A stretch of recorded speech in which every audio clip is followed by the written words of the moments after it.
Welcome to this webcast introducing IFRS 20, the forthcoming IFRS accounting standard on regulatory assets and regulatory liabilities. I'm Nhlanhla Mungwe and I'm joined by my colleague Vanessa Hane. We will explain the problem that the forthcoming standard is seeking to address and outline the key requirements of the standard.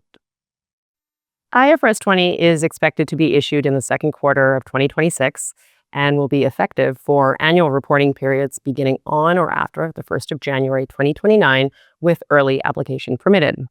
IFRS 20 will replace IFRS 14 regulatory deferral accounts. The standard will apply to companies that are subject to a rate regulation that establishes two things. First, the amount of compensation to which a company is entitled for supplying regulatory goods or services in a period. And second, the timing of when, meaning in which period, that compensation can be included in regulated rates charged to customers. Typically, the compensation for regulatory goods or services is included in the rates charged in the same period in which a company supplies those goods or services.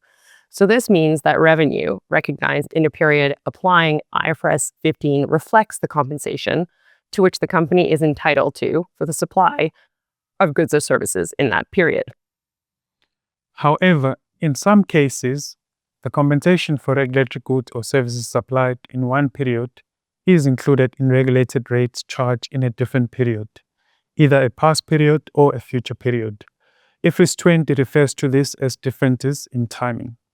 When differences in timing arise, the statement of financial performance provides incomplete information about the compensation for regulatory goods or services to which a company is entitled.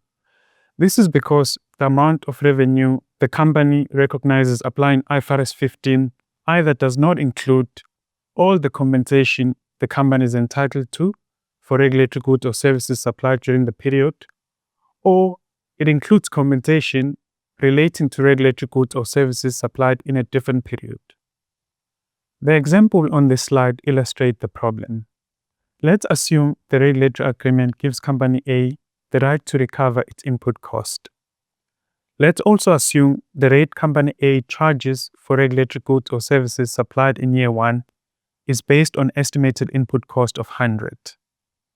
However, company A incurs actual input cost of 120 in year 1. Without IFRS 20, in year 1, company A recognizes revenue of 100 and actual input cost of 120.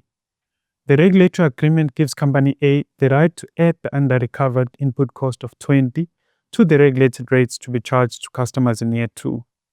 In year 2, company A charges a rate of 120 based on the estimated input cost of 100 for year 2 and the under-recovered amount of compensation of 20 of year 1. Without IFRS 20, in year 2, company A recognizes revenue of 120 and actual input cost of 100. This example illustrates that without information about the difference in timing of 20 arising in year 1, investors will not understand that revenue in year 1 does not include compensation of 20 for regulatory goods or services supplied in that year, and revenue in year 2 includes compensation of 20 that relates to regulatory goods or services supplied in year 1. IFRS 20 aims to address the lack of information about the effect of differences in timing in company's financial statement. So let's explain how IFRS 20 will solve this problem. In year 1, applying IFRS 20, company A will recognize regulatory income of 20 to reflect the compensation for regulatory goods or services supplied in year 1 that was not included in the rates charged in that year. Company A will also recognize a related regulatory asset of 20 to reflect its right to add that amount to regulated rates to be charged in year 2. In year 2, the company will include the 20 in rates charged and in revenue recognized, and in doing so will recover the regulatory asset in the statement of financial position and recognize the related regulatory expense in profit or loss. With this information provided in the financial statements, investors will be able to understand how differences in timing affect the company's financial performance and financial position. Ultimately, they will also have a better insight into the future cash flows of the company. IFRS 20 does not change the requirements of other accounting standards. So a company will first be required to apply IFRS 15 revenue from contracts with customers to all its revenue transactions before it applies IFRS 20. What IFRS 20 will do is supplement the information provided by applying IFRS 15 to reflect the impact of differences in timing. This standard will apply to all companies that have regulatory assets and regulatory liabilities. Regulatory agreements can create a broad range of rights and obligations, and regulatory assets and liabilities are just a subset of those rights and obligations. For a regulatory asset or liability to exist, this standard requires that a company and a regulator are parties to a regulatory agreement that prescribes the regulated rate that the company charges for the goods or services it supplies to customers, and that part or all of the compensation for the goods or services supplied in one period is included in the rates charged in a different period, either past or future, which is what creates differences in timing. A variety of companies might fall within the scope of IFRS 20, but the IASB expects that the standard will mainly affect companies in industries like utilities, energy, and transportation. IFRS 20 deals with differences in timing arising from the compensation that a regulatory agreement entitles a company for the supply of regulatory goods or services. So, in addition to the goods or services that a company supplies to customers, regulatory goods or services might also include things like maintaining a network, making changes to the capacity of a network, and maybe other objectives set by the regulator, like reducing pollutant emissions or changing customer behavior to manage demand. This distinction between goods or services supplied to customers and regulatory goods or services is important. A company supplies goods or services to customers in accordance with its contracts with customers and applies IFRS 15 to recognize revenue from those contracts. Whereas IFRS 20 deals with accounting for differences in timing that arise from compensation for regulatory goods or services a company supplies in accordance with its regulatory agreements. So, what are regulatory assets and regulatory liabilities? A regulatory asset is an enforceable present right to add an amount to regulated rates to be charged in the future. That right arises because part or all of the total allowed compensation for regulatory goods or services already supplied has not yet been included in IFRS 15 revenue. In a future period, the company recovers the regulatory assets by including in the regulated rates that it charges to customers the amount of compensation related to regulatory goods or services supplied in the past. A regulatory liability is an enforceable obligation to deduct an amount from regulated rates to be charged in the future. That obligation arises because part or all of the total allowed compensation for regulatory goods or services to be supplied in the future has already been included in the regulated rates charged, and therefore in IFRS 15 revenue recognized.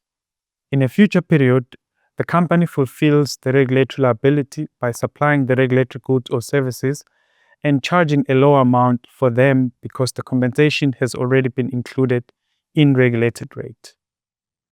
The standard will require a company to recognize all regulatory assets and all regulatory liabilities that exist at the end of the reporting period. In some situations, a company might be uncertain whether a regulatory asset or liability exists. In those cases, a company will recognize a regulatory asset or liability if it's more likely than not to exist. In addition to this recognition threshold, the recognition of some regulatory assets and regulatory liabilities will be subject to specified conditions being met. A company will be required to measure regulatory assets and regulatory liabilities using a cash flow-based measurement technique. This means the company will need to estimate and discount all future cash flows arising from a regulatory asset or regulatory liability. When estimating future cash flows, the company will include all future cash flows for which it has an enforceable present right to add to or an enforceable present obligation to deduct from future regulated rate. The company will discount those future cash flows using the regulatory interest rate applied by the regulatory agreement as the discount rate. Subsequently, the company will update the estimated future cash flows to reflect, for example, changes in fact or circumstances or new information, and continue to use the regulatory interest rate as the discount rate unless the regulatory agreement changes the regulatory interest rate. In the statement of financial performance, a company will be required to present as a line item the net of regulatory income and regulatory expense and classify it as revenue. In some cases, regulatory income or expense might also be included in other comprehensive income if the related item of expense or income has been included in other comprehensive income.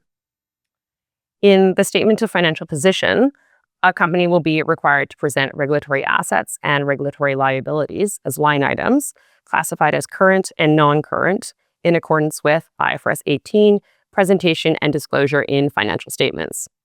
And finally, on disclosures, IFRS 20 will require that a company provide further information about regulatory income, regulatory expense, regulatory assets, and regulatory liabilities. For example, a company will have to disclose a reconciliation and maturity analysis of its regulatory assets and liabilities. So, to summarize what we've been saying, in some cases, rate regulation creates differences in timing that mean financial statements don't fully reflect the compensation a company is entitled to for regulatory goods or services supplied in a period. And without this information, it can be difficult for investors to understand a company's financial performance and prospects for future cash flows. IFRS 20 aims to address this by requiring companies to account for these differences in timing. The effect of recognizing regulatory asset, regulatory liabilities, regulatory income, and regulatory expense is that a company's reported financial performance for a period will reflect the compensation to which a company is entitled for regulatory goods or services supplied in that period. This is the principle underlying the final standard. IFRS 20 is expected to be issued in Q2 2026. And that concludes our webcast. Thank you for listening.